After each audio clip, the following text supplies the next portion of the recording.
अच्छा। प्रिय छात्र एवं छात्राओं, आपको सारी बधाइयाँ। मैं पिछले टर्न पर पद्मलाल पुन्नालाल बख्शी द्वारा रचित निबंध क्या लिखूं के विषय में पढ़ाया था। अब मुझे शैली निश्चित करनी है। हमारे लेखक महोदय कहते हैं कि अगर निबंध में शैली की रूपरेखा नहीं है तो उसका कोई महत्व नहीं होता है। आचार्य महोदय का कहना है कि भाषा में प्रवाह होना चाहिए, भाषा में तन्मयता होनी चाहिए। इसके लिए वाक्य मतलब छोटे छोटे हों पर एक दूसरे से संबंधित हों अर्थात जुड़े हों। ये तो बिल्कुल सत्य है। मैं छोटे छोटे वाक्य अच्छी तरह क्रमबद्ध लिख सकता हूँ, पर मैं हूँ अध्यापक। कहीं नमिता और अमिता ये न समझ बैठें कि मैं ये निबंध मोटी अक्ल वालों के लिए या कम बुद्धि वालों के लिए लिख रहा हूँ। अपनी विद्वता का प्रदर्शन करने के लिए, अपना गौरव या महत्व स्थापित करने के लिए ये परमावश्यक है कि वाक्य कम से कम आधे प्रश्न में ही समाप्त हो जाए। जो कुछ कहा जाए कम शब्दों में ही या कम वाक्यों में ही सुगठित हो जाए। बाणभट्ट ने कादम्बरी में ऐसे ही वाक्यों की संरचना की। वाक्यों में कुछ ऐसा अस्पष्टता भी चाहिए, क्योंकि जब तक अस्पष्टता नहीं होती है, कठिनता नहीं होती है, तो उन वाक्यों में गंभीरता का प्रवाह नहीं होता। इसलिए संस्कृत में प्रसिद्ध कवि श्री हर्ष ने जानबूझ करके अपने काव्य में ऐसी गुत्थियों को पिरोया है जो अज्ञों से न सुलझ सके। जो मतलब विज्ञ माने जो ज्ञानी होते हैं, जो मतलब कम बुद्धिमान उसको न सुलझा सके। और सेनापति ने भी अपनी कविता मूढ़ों के लिए दुर्बोध की। मतलब सेनापति कवि थे, उन्होंने कविता जो कम अक्ल वाले थे उनके लिए कठिन कर दी। तभी तो अलंकारों, मुहावरों, लोकोक्तियों का समावेश निबंधों के लिए जरूरी बताया गया है। तब क्या किया जाए? अंग्रेजी के निबंधकार ने एक दूसरी ही पद्धति या दूसरे नियम को अपनाया। उनके निबंध इन आचार्यों की कसौटी पर भले ही खरे न सिद्ध होते हों, पर अंग्रेजी साहित्य में उनका मान बढ़ जाता है। उस पद्धति के जन्मदाता मॉन्टेन्स, इस पद्धति के जन्मदाता जो हैं मॉन्टेन्स को माना जाता है। उन्होंने स्वयं जो कुछ देखा, सुना, अनुभव किया, उसी को अपने निबंधों में जोड़ दिया। ऐसे निबंधों की सबसे बड़ी विशेषता ये है कि वे मन की स्वच्छंद रचनाएं लिखते थे। उनमें न कविता की उदात्त विचारधारा थी, न आइखा लेखन की सूक्ष्म दृष्टि, न मतलब विद्वानों की गंभीर तर्क से भरी हुई विवेचना। उनमें लेखक की सच्ची विचारधारा थी, उनमें उसके सच्चे भावों की सच्ची अभिव्यक्ति थी, उनमें उनका उल्लास था। ये निबंध तो उस मानसिक स्थिति में लिखे जाते हैं जिसमें ज्ञान की गरिमा बनी रहे और न कल्पना की महिमा, जिसमें हम संसार को अपनी दृष्टि से मतलब दृष्टिपात करते हैं और अपने ही भाव से उसको स्वीकार करते हैं। तभी इस पद्धति का अनुसरण कर मैं क्यों न निबंध की रचना करूं। पर मुझे तो 2 निबंध लिखने हैं। एक अमीर खुसरो की कहानी मुझे याद आ गई है। एक बार प्यास लगने पर वे कुएं के पास पहुँचते हैं। वहाँ 4 औरतें पानी भर रही थी। पानी मांगने पर पहले उनमें से एक ने खीर पर कविता सुनने की इच्छा जाहिर की, दूसरी ने चरखे पर जाहिर की, तीसरी ने कुत्ते पर जाहिर की, चौथी ने ढोल पर। अमीर खुसरो जो थे प्रतिभावान कवि थे। उन्होंने एक ही पद्य में, एक ही कविता में चारों की इच्छाओं को पिरो दिया। उन्होंने कहा था, प्यारे बच्चों फिर सुनिए। खीर पकाई जतन से चरखा दिया चलाए, आया कुत्ता खा गया तू बैठी ढोल बजाए। मतलब यहाँ पर लेखक महोदय कहते हैं अमीर खुसरो ने जो कविता बनाई, खीर पर बनाई, चरखा पर बनाई, कुत्ते पर बनाई और ढोल पर बनाई। तो खीर मतलब हमने बड़े प्रयास से बनाने का प्रयास किया और खीर पक रही थी, तब तक एक स्त्री ने चरखा चला दिया और कुत्ता आता है और खीर को खा जाता है और वो चरखा चलाने वाली स्थिति अवाक रह जाती है, अर्थात पश्चाताप करती है। अमीर खुसरो की प्रतिभा नहीं है, पर उनकी इस पद्धति को स्वीकारते हुए मेरी कठिनाई आधी अधूरी ही रह जाती है। मैंने भी एक निबंध में इन दोनों विषयों का समावेश किया।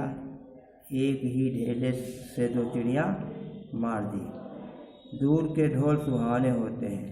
ये मुहावरा भी है। लेखक महोदय कहते हैं जो दूर से चीज़ें अच्छी लगती हैं, निकट से वे उतनी अच्छी नहीं होती। क्यों उनकी कर्कशता दूर तक नहीं पहुंचती? क्यों ढोल जो उनकी कड़वाहट है या जो उसकी बुराइयां हैं वो दूर तक नहीं जाती हैं। जब व्यक्ति ढोल के पास बैठे हुए लोगों के कानों के पर्दे फटते रहते हैं, तब दूर किसी नदी के तट पर संध्याकालीन समय में दूसरे के कान में वही शब्द जो हैं संगीतमय ढंग से मधुरता को संचारित करते हैं। ढोल के उन्हीं शब्दों को सुनकर वो अपने हृदय में किसी के विवाह के समय का चित्र अंकित करने में सफल होता है। कोलाहल से भरे हुए घर के एक कोने में बैठी हुई लज्जाशील नई स्त्री के विचार वो अपने मन में पिरो लेता है। उस नववधू के प्रेम में, उल्लास में, संकोच में, आशंका, विषाद से युक्त हृदय के कांपते हुए ढोल की कर्कश कड़वी धन को सुनकर धन को लोग मधुर बना देते हैं। क्यों उसके साथ आनंद की ध्वनि, उत्सव, प्रमोद और प्रेम का संगीत, ये तीनों का समावेश होता है। जिस प्रकार से गंगा यमुना प्रयाग में गंगा यमुना सरस्वती नदियों का समावेश होता है, तभी उसकी कर्कशता समीप पर बैठे हुए लोगों को बुरी नहीं लगती। दूर स्थित लोगों के लिए वो अत्यधिक सुंदर बन जाती है। जो तरुण संसार के जीवन रूपी संघर्ष से दूर हैं, उन्हें संसार का चित्र बड़ा ही मनमोहक या मन को अच्छा लगने वाला महसूस होता है। जो बूढ़े हो गए हैं, जो अपनी बाल्यावस्था और तरुणावस्था से दूर हो चले हैं, उन्हें अपने अतीत काल की स्मृति या पुरानी यादगार बड़ी अच्छी लगती है। वे अतीत का स्वप्न देखते हैं। तरुणों के लिए जैसे भविष्य उज्जवल होता है, वैसे बूढ़ों के लिए भूतकाल वर्तमान में दोनों को असंतोष है, लेकिन वर्तमान स्थिति में दोनों को असंतोष ही प्राप्त होता है। तरुण भविष्य को वर्तमान में लाने का प्रयास करते हैं, वृद्ध अतीत को खींच करके वर्तमान में देखने की कोशिश करते हैं। तरुण जो होते हैं क्रांति के समर्थक होते हैं, क्योंकि संघर्षशील होते हैं, और वृद्ध अतीत गौरव के संरक्षक। और वृद्धों के लिए भूतकाल की यादें उसका संरक्षण करती हैं। इन्हीं दोनों के कारण वर्तमान सदैव में व्यक्ति शांत रहता है, दुखी रहता है, और इसी से वर्तमान काल सदैव नए सुधारों का काल माना जाता है। मनुष्य जाति के इतिहास में कोई भी ऐसा समय अधूरा नहीं हुआ जब सुधारों की ज़रूरत न पड़ी हो। तभी तो आज तक जितने ही समाज सुधारक पाए गए, लेकिन सुधारों का अंत कब हुआ? एक सुधार होता है, दूसरी बुराई जन्म लेती है। इसलिए सुधारों का अंत समाप्त नहीं होता है। भारत के इतिहास में बुद्धदेव, महावीर स्वामी, नागार्जुन, शंकराचार्य, कबीर, नानक, राजा राम मोहन राय, स्वामी दयानंद और महात्मा गांधी में ही समाज सुधारकों की गणना समाप्त नहीं होती है। क्यों? एक समाज सुधारक मतलब मृत्यु को प्राप्त होता है, दूसरा जन्म लेता है और समाज का सुधार करता है। सुधारकों का दल नगर नगर और गांव-गांव में समाज सुधारक हर शहर में, हर गांव में पाए जाते हैं। ये सच है कि जीवन में नए क्षेत्र आते रहते हैं, नए नए सुधार होते रहते हैं। दोषों का अंत कभी न हुआ है, न सुधारों का भी अंत नहीं हुआ।